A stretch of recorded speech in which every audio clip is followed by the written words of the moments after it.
इस वक्त की बड़ी खबर के साथ आज बिहार और यूपी में पीएम चुनाव प्रचार करेंगे। बिहार के मोतिहारी और महाराजगंज में पीएम की रैली होनी है। आपको बता दें कि यूपी के प्रयागराज में पीएम मोदी आज रैली करेंगे। वाराणसी में 25,000 महिलाओं से संवाद करने का कार्यक्रम बताया जा रहा है। तो ये बड़ी जानकारी लोकसभा चुनाव से जुड़ी हुई आपको दे रहा है। कल ही हमने तस्वीरें दिखाई थी 5वें चरण के लिए चुनाव प्रचार जो है वो भी देखने को मिला था। कल जो है अलग अलग राज्यों से जो तस्वीरें देखने को मिली थी, कल चुनाव देखने को मिला था। और देखिए आज जो है तमाम बड़े कद्दावर नेता जो बीजेपी के हैं वो आपको नजर आएंगे, जो कि जनसभा को संबोधित करते हुए नजर आएंगे। रैली भी निकाली जाएगी। बिहार के मोतिहारी और महाराजगंज में पीएम की रैली होनी है। यूपी के प्रयागराज में पीएम मोदी रैली करेंगे। वाराणसी में 25,000 महिलाओं से भी संवाद करने का कार्यक्रम बताया जा रहा है। तो छठवें चरण की तैयारी में पूरी तरीके से जो है बीजेपी के तमाम बड़े कद्दावर नेता आपको नजर आएंगे। अलग अलग जगहों पर रैली की जाएगी। जनसभा को भी संबोधित करते हुए प्रधानमंत्री नरेंद्र मोदी आपको दिखेंगे।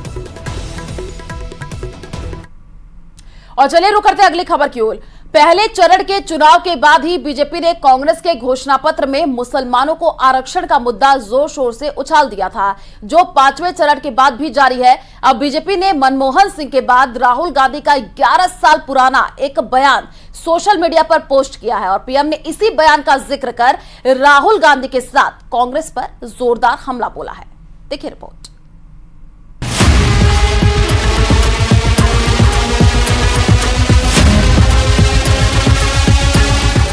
हम देंगे मुसलमान भाइयों को आरक्षण देंगे, शामिल करेंगे इनको। 24 का चुनाव मुसलमानों को आरक्षण के मुद्दे पर लड़ा जा रहा है। एक तरफ कांग्रेस ने अपने घोषणा पत्र में मुसलमानों को आरक्षण देने का वादा किया है, तो वहीं दूसरी तरफ बीजेपी खुलकर मुसलमानों को आरक्षण देने के विरोध में उतर आई है। बीजेपी की तरफ से इसकी कमान खुद पीएम मोदी ने संभाल रखी है। पहले चरण की वोटिंग के बाद से ही पीएम मोदी ने अपनी चुनावी रैलियों में कांग्रेस के घोषणा पत्र में मुसलमानों को आरक्षण का मुद्दा उठाना शुरू कर दिया। और तभी से पीएम मोदी चुनावी मंचों से खुलकर कहते आ रहे हैं कि जब तक वो जिंदा हैं, तब तक मुसलमानों को आरक्षण नहीं देने देंगे। बीजेपी अपने वीडियो लाइब्रेरी से कांग्रेस के ऐसे बयान सोशल मीडिया पर साझा कर रही है जो करीब 1 दशक पुराने हैं। पूर्व प्रधानमंत्री मनमोहन सिंह के वीडियो के बाद अब बीजेपी ने राहुल गांधी का करीब 11 साल पुराना एक वीडियो सोशल मीडिया पर जारी किया है, जिसमें वो चुनावी मंच से मुसलमानों को आरक्षण देने की वकालत कर रहे हैं। और इसी बहाने समाजवादी पार्टी के तत्कालीन मुखिया मुलायम सिंह यादव पर निशाना साध रहे हैं। आरक्षण की बात उठाई, मुलायम सिंह यादव जी 3 बार मुख्यमंत्री बने, एक बार आरक्षण के बारे में नहीं बोला। प्रेस ने उनसे पूछा, भैया आरक्षण के बारे में क्या सोचते हो? सन्नाटा, जैसे अभी खड़ा हुआ है, सन्नाटा ऐसे।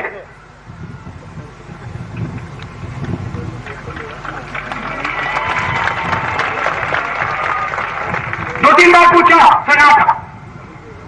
फिर कांग्रेस पार्टी करती है, मनमोहन सिंह जी खड़े होते कहते भैया करना है, हम देंगे मुसलमान भाइयों को आरक्षण देंगे, शामिल करेंगे इनको।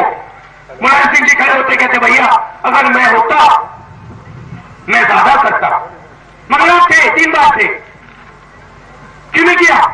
बीजेपी ने राहुल के इस वीडियो के साथ पीएम मोदी का भाषण भी जोड़ दिया है, जिसमें पीएम मोदी राहुल गांधी के इस बयान का जिक्र करते हुए कांग्रेस पर प्रचंड प्रहार कर रहे हैं। सोमवार को बंगाल के झारग्राम में रैली के दौरान पीएम मोदी ने राहुल के इस बयान का जिक्र किया था। पीएम ने राहुल गांधी और कांग्रेस पर किस अंदाज में हमला बोला, सुनिए जरा। वीडियो 11-12 साल पुराना है। ये कांग्रेस के शहजादे का वीडियो है। इस वीडियो में कांग्रेस के शहजादे खुलेआम कह रहे हैं कि कांग्रेस पार्टी मुसलमानों को आरक्षण देगी। एक तरफ उस समय के प्रधानमंत्री डॉक्टर मनमोहन सिंह ये बार बार कहते थे कि देश के संसाधनों पर पहला अधिकार मुसलमानों का है, और दूसरी तरफ रिमोट कंट्रोल से सरकार चला रहे शहजादे का ताल ठोक कर ये कहना कि कांग्रेस मुसलमानों को आरक्षण देगी, यही कांग्रेस की सच्चाई है, जिसे कांग्रेस और उसके इकोसिस्टम ने बरसों तक देशवासियों के सामने आने नहीं दिया। पीएम मोदी यही नहीं रुके, उन्होंने राहुल गांधी के बयान को कांग्रेस का असली चेहरा, असल सच्चाई बताया और कहा कि कांग्रेस के नेता 100% सांप्रदायिक हैं। बहुत सारे मीडिया में इंटरव्यू प्रेस में दिए और हर टीवी वाला आता था, मुझे पूछता था कि कांग्रेस के मैनिफेस्टो में तो नहीं लिखा है। आज मैं बहुत बड़ा सबूत पेश कर रहा हूं। शाहजादा खुद बोल रहे हैं कि वो मुसलमानों को आरक्षण देंगे। यानी इन लोगों में 3 बुराइयां साफ है। एक, ये इंडिया अलायंस वाले, कांग्रेस वाले, उनके साथी पूरी तरह 100% ये कम्युनल है। ये भारत की बिन सांप्रदायिकता के संविधान के घोर विरोधी है। दूसरा, ये घोर जातिवादी है। और तीसरा, ये घोर परिवारवादी है। बीजेपी का आरोप है कि देश का संविधान धर्म के आधार पर आरक्षण की छूट नहीं देता, तो फिर कैसे कांग्रेस ने मुसलमानों को आरक्षण देने की बात कही? और सरकार में आने पर कर्नाटक में मुसलमानों को पिछले दरवाजे से आरक्षण भी दिया। पीएम मोदी ने कांग्रेस और इंडी गठबंधन को 23 अप्रैल को अपनी एक रैली के दौरान चैलेंज किया था, जिसमें उन्होंने कहा था कि कांग्रेस पार्टी लिख कर दे कि वो कभी भी SC, ST, OBC का आरक्षण नहीं छीनेगी और यह आरक्षण मुसलमानों को नहीं देगी। झारग्राम की रैली में पीएम ने कांग्रेस को अपने उस बयान की याद दिलाते हुए ये कहा कि 27 दिन बाद भी कांग्रेस ने उस चैलेंज का कोई जवाब नहीं दिया है और कांग्रेस जवाब देगी भी नहीं।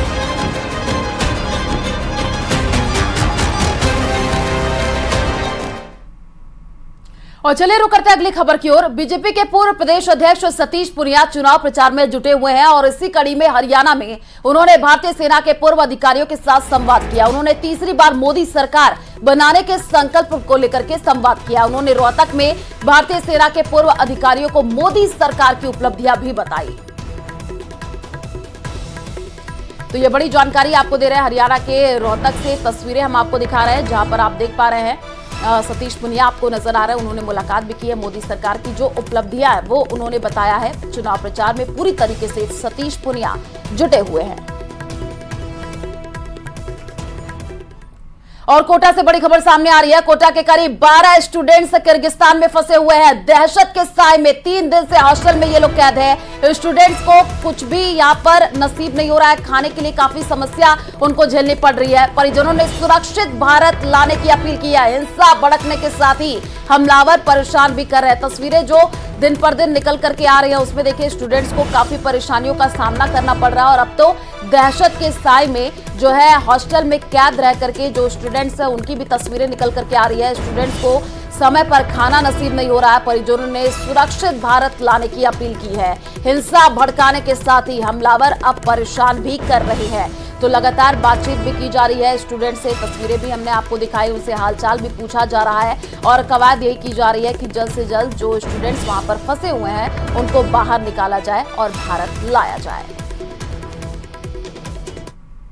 और बड़ी जानकारी आपको दे दें, राजीव गांधी की पुण्यतिथि सोनिया गांधी, राहुल गांधी, खड़गे ने नमन किया। केसी वेणुगोपाल, सचिन पायलट ने भी श्रद्धांजलि दी है। वीर भूमि पर श्रद्धांजलि सभा का आयोजन और जो तस्वीरें आज देखने को मिली उसमें आप देख पा रहे हैं, आपको मल्लिकार्जुन खड़गे नजर आ रहे हैं, सोनिया गांधी नजर आ रहे हैं, राहुल गांधी जो कि नमन करने के लिए पहुंचे, केसी वेणुगोपाल, सचिन पायलट ने श्रद्धांजलि दी।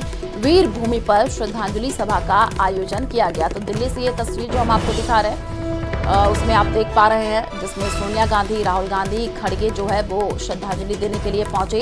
राजीव गांधी की आज पुण्यतिथि है। केसी वेणुगोपाल, सचिन पायलट ने भी श्रद्धांजलि दी है। वीर भूमि पर श्रद्धांजलि सभा का आयोजन किया गया।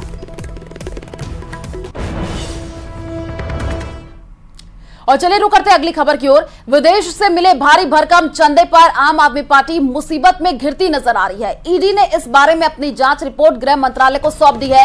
ईडी ने अपनी रिपोर्ट में आप पर कई गंभीर आरोप लगाए हैं, जिस पर बीजेपी ने केजरीवाल पर निशाना साधा है, तो आप नेताओं ने सफाई दी है। ईडी ने अपनी जांच रिपोर्ट में यह कहा है कि 2014 से 2022 तक आम आदमी पार्टी ने करीब 7 करोड़ रुपए विदेशी चंदा हासिल किया और ईडी के मुताबिक अवैध फंडिंग हासिल करने के लिए फंड देने वालों की पहचान छिपाई गई, उनकी राष्ट्रीयता छिपाई गई, चंदा देने वालों से जुड़े तथ्य छिपाए गए, चंदा देने वालों की डिटेल में हेरफेर की गई और धोखाधड़ी की गई।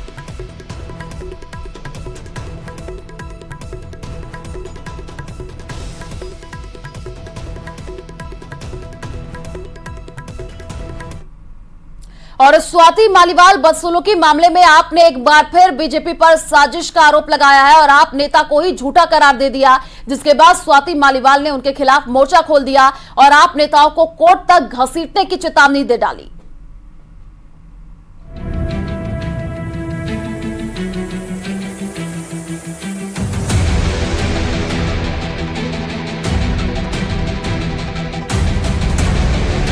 आम आदमी पार्टी के राज्यसभा सांसद स्वाति मालीवाल से मारपीट के मामले में अरविंद केजरीवाल और आप चौतरफा घिर गई है। इसके बाद अब वो लगातार अपनी नेता को झूठा बता रही है। यही नहीं, आम आदमी पार्टी ने एक बार फिर बीजेपी पर विभव कुमार को साजिश के तहत फंसाने का आरोप भी लगाया। स्वाति मालीवाल जी के माध्यम से अरविंद केजरीवाल जी पर झूठे आरोप लगाने की कोशिश हुई। स्वाति मालीवाल जी को जब अरविंद केजरीवाल जी नहीं मिले तो उनके पीए विभव कुमार पे झूठे आरोप लगा दिए गए।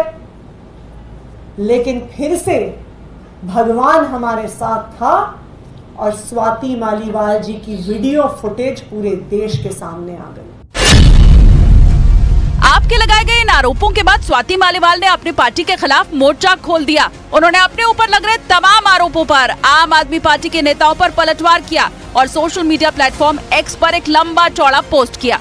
उन्होंने लिखा कि जो विभव कुमार के खिलाफ शिकायत करने के पहले तक लेडी सिंघम थी, वो आज बीजेपी एजेंट बन गई। स्वाति मालीवाल ने दावा किया कि सच बोलने की वजह से पूरी ट्रोल आर्मी उनके पीछे लगा दी गई। स्वाति मालीवाल ने अपने पोस्ट में कई आरोप लगाए हैं।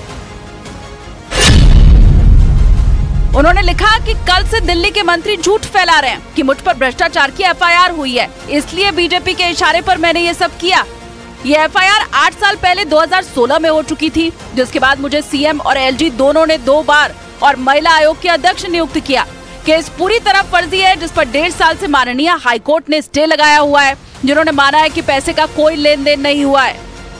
अपने पोस्ट में स्वाति मालीवाल ने आप पर करारा हमला बोला और आगे लिखा कि विभव कुमार के खिलाफ शिकायत करने तक मैं इनके हिसाब से लेडी सिंघम थी और आज बीजेपी एजेंट बन गई। पूरी ट्रोल आर्मी मुझ पर लगा दी गई सिर्फ इसलिए क्योंकि मैंने सच बोला। पार्टी के सभी लोगों को फोन करके बोला जा रहा है कि स्वाति की कोई पर्सनल वीडियो है तो भेजो, लीक करनी है। इतना ही नहीं, स्वाति मालीवाल ने पोस्ट में अपने रिश्तेदारों की जान को खतरा भी बताया। हालांकि उन्होंने झूठ फैलाने वालों को कोर्ट तक घसीटने की बात भी लिखी। झूठ ज्यादा देर तक नहीं टिक पाता है, पर सत्ता के नशे में किसी को नीचा दिखाने के जुनून में ऐसा ना हो कि जब सच सामने आए तो अपने परिवारों से भी नजर ना मिला पाओ। तुम्हारे हर फैलाए झूठ के लिए तुम्हें कोर्ट लेके जाऊंगी। वहीं स्वाति मालीवाल केस में दिल्ली पुलिस भी एक्शन मोड में दिखाई दे रही है। एक दिन पहले दोबारा विभव कुमार को पुलिस सिविल लाइंस लेकर पहुंची और पूरी घटना का फिर से रिक्रिएशन किया गया, जो सीएम आवास में करीब 1.5 घंटे तक चला। इस दौरान विभव कुमार से पुलिस ने 13 मई की घटना पर सवाल जवाब किए, जिसके बाद पुलिस केजरीवाल के पीए विभव को वापस ले गई। और बड़ी खबर आपको बता दें, हेमंत सोरेन से जुड़ी हुई बड़ी खबर सामने आ रही है। झारखंड के पूर्व सीएम पर आज सुनवाई होगी। अंतरिम जमानत याचिका पर सुनवाई हो रही है और याचिका पर सुप्रीम कोर्ट में आज सुनवाई होगी। हेमंत सोरेन ने अंतरिम जमानत देने की मांग की है। चुनाव प्रचार के लिए ये जमानत मांगी गई है। तो इस वक्त की सबसे बड़ी जानकारी आपको दे रहे हैं, हेमंत सोरेन से जुड़ी हुई ये बड़ी खबर। झारखंड के पूर्व सीएम पर आज सुनवाई होनी है। अंतरिम जमानत याचिका पर यह सुनवाई होगी और याचिका पर सुप्रीम कोर्ट में आज ये सुनवाई होनी है। तो हेमंत सोरेन ने जो देखिए अंतरिम जमानत देने की मांग की है और चुनाव प्रचार के लिए ये जमानत मांगी गई है, क्योंकि लोकसभा चुनाव के लिए तमाम बड़े कद्दावर नेता चुनाव प्रचार प्रसार करते हुए नजर आ रहे हैं और अब हेमंत सोरेन ने भी जो है अंतरिम जमानत देने की मांग की है, क्योंकि वो भी चुनाव प्रचार प्रसार करना चाह रहे हैं।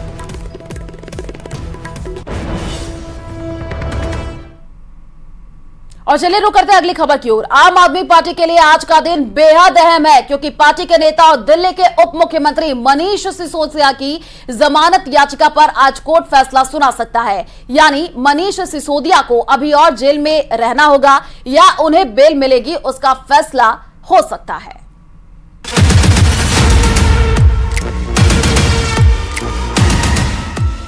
आज जेल से बाहर आएंगे मनीष सिसोदिया।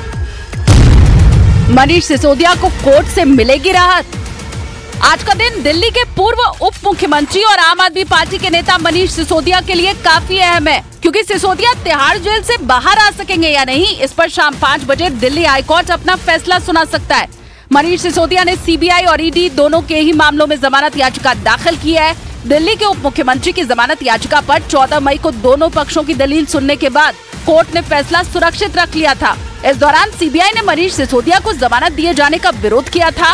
अरविंद केजरीवाल और संजय सिंह को जमानत मिलने के बाद जेल में करीब 15 महीनों से बंद मनीष सिसोदिया को ये उम्मीद है कि उन्हें भी जमानत मिल जाएगी। यही वजह है कि पार्टी ने लोकसभा चुनाव के स्टार प्रचारकों की लिस्ट में मनीष सिसोदिया का नाम भी शामिल किया है। आपको बता दें कि दिल्ली शराब घोटाले के मामले में 17 अगस्त 2022 को सीबीआई ने मनीष सिसोदिया और 3 रिटायर्ड सरकारी अफसर, 9 शराब कारोबारी और 2 कंपनियों के खिलाफ केस दर्ज किया था। इन पर भ्रष्टाचार से जुड़ी धाराओं के तहत केस दर्ज किए गए थे। 19 अगस्त को सिसोदिया के घर और दफ्तर समेत 7 राज्यों के 31 ठिकानों पर छापेमारी की गई थी। इसके बाद सिसोदिया ने दावा किया था कि सीबीआई को कुछ नहीं मिला। फिर 3 दिन बाद 22 अगस्त 2022 को ईडी ने सीबीआई से मामले की जानकारी लेकर मनी लॉन्ड्रिंग का केस दर्ज किया था। कई बार पूछताछ के बाद जांच एजेंसी ने 26 फरवरी को उन्हें गिरफ्तार कर लिया था।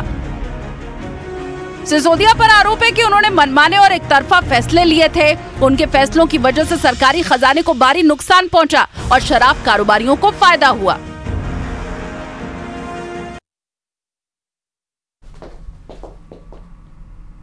और चलिए रुक करते हैं अगली खबर की ओर। ईरान के राष्ट्रपति इब्राहिम रईसी की मौत के बाद ईरान में नए राष्ट्रपति के चुनाव के लिए तारीख का ऐलान कर दिया गया है। नए राष्ट्रपति के चयन के लिए 28 जून को चुनाव होगा और चुनाव की तारीखों पर एक बैठक में फैसला लिया गया, जिसका नेतृत्व ईरान के अंतरिम राष्ट्रपति मोहम्मद मुकबिर ने किया।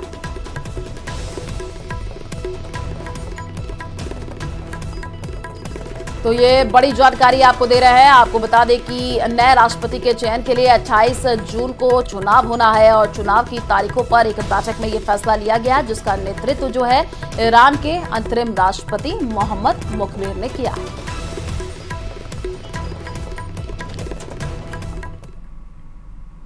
और शाहपुरा जिले के कोटड़ी में 14 साल की बच्ची से गैंगरेप कर भट्टी में जिंदा झोंक करके हत्या करने वाले 2 दोषियों को कोर्ट ने सोमवार को फांसी की सजा सुना दी। भिलवाड़ा की पॉक्सो कोर्ट संख्या 2 ने अपने फैसले में इस जघन्य वारदात को रेयर ऑफ द रेयरेस्ट मानते हुए दोषी कालू और कान्हा को सजाए मौत सुनाई है। इस प्रकरण में एडीजी क्राइम दिनेश एमएन की जांच मिल का पत्थर साबित हुई है। अगस्त 2023 में हुई इस वारदात के बाद एडीजी क्राइम दिनेश एमएन को मौके पर भेजा गया था। तब एडीजी दिनेश एमएन ने न्यूज 18 के कैमरे पर खास बातचीत में ये भरोसा दिलाया था कि इस केस के गुनाहगारों को फांसी की सजा दिलाने के लिए पूरी कोशिश रहेगी। गंभीर घटना है और इस तरह से घटना कभी नहीं होनी चाहिए। इसको कड़े शब्दों से जितने भी हम निंदा करें वो कम है। हम अभी जो घटना हो गई, लेकिन अभी पुलिस ने 9 लोगों को अरेस्ट कर लिया और 2 बाकी है। और जो 2 बाकी है उनके लिए अलग अलग से टीम लगी हुई है। जो जिनको अरेस्ट करना बाकी है उनके लिए अगर जल्दी नहीं मिले तो हम कोशिश करेंगे 1-2 दिन में इनाम घोषित करेंगे उनके खिलाफ। और हमारी जो सर्च की नेट है वाइड करेंगे उसको और हर सूरत में अरेस्ट करेंगे। इसके अलावा इसको हम स्पेशल टीम लगाएंगे। स्पेशल टीम लगा के डीजी साहब खुद मॉनिटर कर रहे हैं और मैं भी मॉनिटर करूँगा इस पूरे केस को, इन्वेस्टिगेशन को। और ट्रायल भी जल्दी हो इसके लिए भी हम फास्ट ट्रैक में डे टू डे हियरिंग कराने के लिए जो भी अगर लीगल जो प्रोविजंस है उनको हम अपनाएं।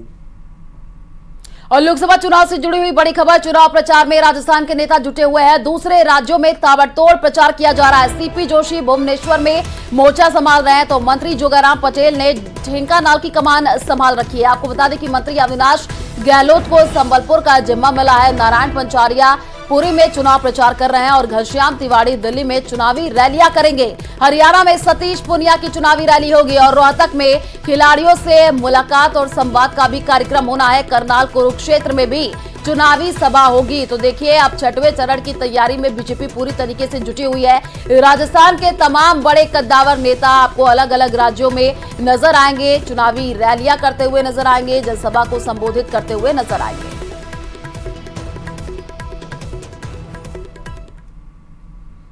और चलिए रुक करते हैं अगली खबर की ओर। उत्तर भारत के राज्यों में हीट वेव का रेड अलर्ट जारी कर दिया गया है। दिल्ली एनसीआर में गर्मी का रेड अलर्ट जारी किया गया है और उत्तर भारत के कई हिस्सों में यह अलर्ट जारी हुआ है।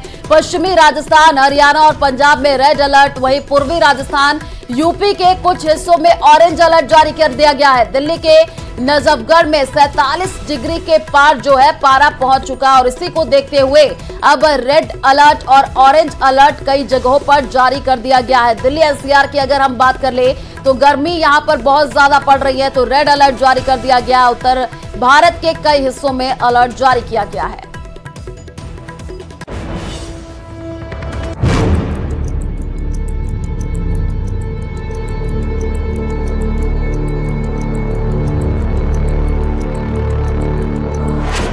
माइथोलॉजी और साइंस का अनोखा संयोग। नौतपा बताएगा कितनी होगी बारिश। सूर्य की सीधी किरणें जलाना दें। 25 मई से नौतपा गर्मी का 3rd डिग्री टॉर्चर।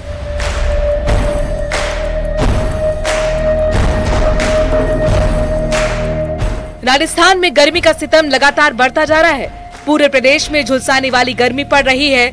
आलम यह है कि पारा 45 डिग्री को छू रहा है। वैसे ये 45 डिग्री पर भी नहीं रुकने वाला। 25 मई से नौतपा शुरू होने जा रहा है, यानी आने वाले 9 दिन भीषण गर्मी पड़ेगी। 25 मई से शुरू होकर 2 जून तक चलेगा नौतपा। ज्योतिष दृष्टि से इन 9 दिनों को बहुत खास माना जाता है। वैसे ये 9 दिन 15 पक्ष के 15 दिन एक दिन होता है कि आषाढ़ कृष्ण पक्ष, आषाढ़ शुक्ल पक्ष पहला दिन और दूसरा दिन होता है। इसी तरह से आषाढ़ के बाद श्रावण का महीना होता है, नेक्स्ट 2 दिन। तो इस तरह से आषाढ़, श्रावण, भाद्रपद, आश्विन और कार्तिक का प्रथम पक्ष। इस तरह से ये 4 महीने, ये 9 दिन होते हैं। इनमें सूर्य का तपना बहुत अच्छा माना जाता है। ज्योतिषाचार्य विनोद शास्त्री के मुताबिक सूर्य 25 मई को सुबह 3:27 पर रोहिणी नक्षत्र में प्रवेश करेंगे।